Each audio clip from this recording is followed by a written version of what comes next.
বন্ধুরা, দেশভক্তি মানে তোমাদের কাছে কি?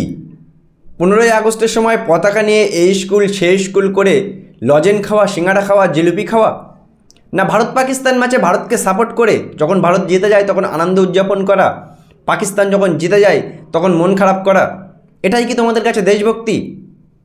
আসলে বন্ধুরা, দেশভক্তি আমাদের দেশে শুধুমাত্র আমাদের মতো সাধারণ মানুষ বা গরিব মানুষের কাছেই দেশভক্তি। বড় লোক, টাকাওয়ালা লোক, নেতাদের কাছে দেশভক্তি কিছুই না। দেশের আর্মি মারা যাক, দেশের সাধারণ মানুষ মারা যাক, তাতে তাদের কিছুই যায় আসে না।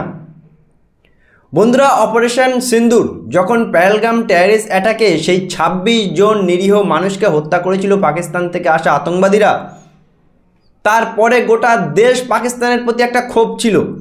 গভর্নমেন্ট পাকিস্তানের বড় বড় চ্যানেল বন্ধ করেছিল, গভর্নমেন্ট বড় বড় আর্টিস্টদের অ্যাকাউন্ট বন্ধ করেছিল, গভর্নমেন্ট বলেছিল যে পাকিস্তানের সাথে আর কখনোই কোনো সম্পর্ক থাকবে না, রক্ত আর সিন্ধু নদীর জল একসাথে বইবে না। তাহলে 14ই সেপ্টেম্বর এশিয়া কাপে পাকিস্তানের সাথে আমরা কেন খেলবো, এটাই বড় প্রশ্ন উঠছে বন্ধুরা।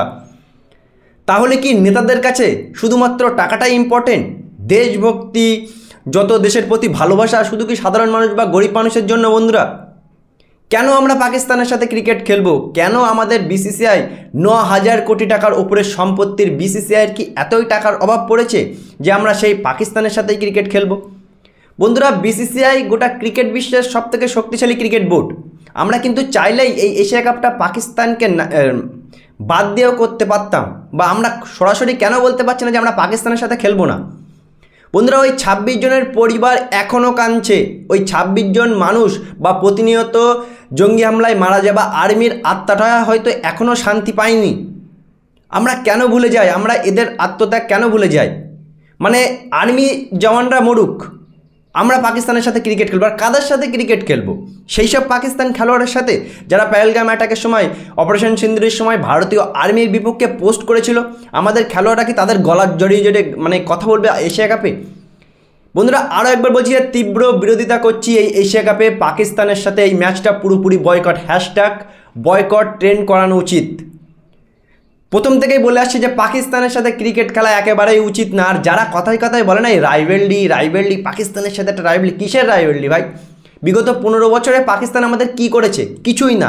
পাকিস্তান এখন জিম্বাবুয়ের থেকে জঘন্য টিম। রাইভেলরি যদি বলতে হয়, ভারত অস্ট্রেলিয়াকে বলো, ভারত ইংল্যান্ডকে বলো।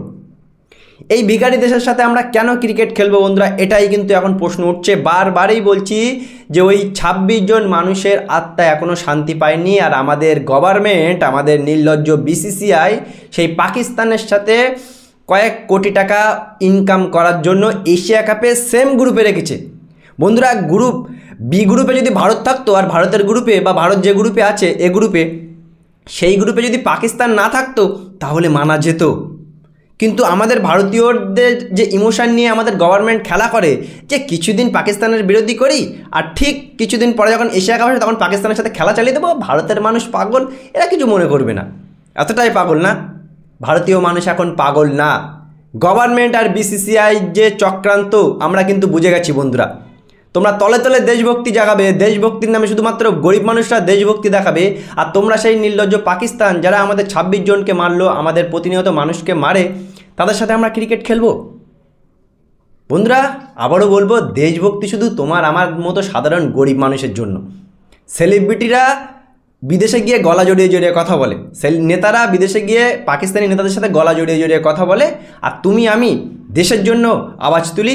মানে দেশভক্তি শুধুমাত্র গরিবদের জন্য। আবার একবার বলবো, 14ই সেপ্টেম্বর পাকিস্তানের সাথে হওয়া ওই ম্যাচটা পুরোপুরি বয়কট করলাম। পুরোপুরি বয়কট করো বন্ধুরা। পাকিস্তানের সাথে কোনো সম্পর্ক নেই, কোনো খেলা নেই। গভর্নমেন্টকে এমন পেশা দিতে হবে বন্ধুরা, যে গভর্নমেন্ট, ভারতীয় সরকার, বিসিসিআই এই ম্যাচটা বয়কট করতে বাধ্য হয়। আবার একবার বলছি, ওই 26 জনের আত্মা এখনও শান্তি পায়নি। আর আমরা তাদের জীবনের সাথে খেলা করে সেই নির্লজ্জ পাকিস্তান যাদের হামলায় আমাদের এই মানুষগুলো মারা গেছে, তাদের সাথে আমরা আবার ক্রিকেট খেলছি। লজ্জা, লজ্জা বন্ধুরা। যদি মনের ভেতরে একটু দেশভক্তি থাকে, পাকিস্তানের ম্যাচকে বয়কট করো। পারলে ভিডিওটি শেয়ার করো, ভালো লাগলে ভিডিওটি একটা লাইক করো এবং চ্যানেলটি সাবস্ক্রাইব করে দিও।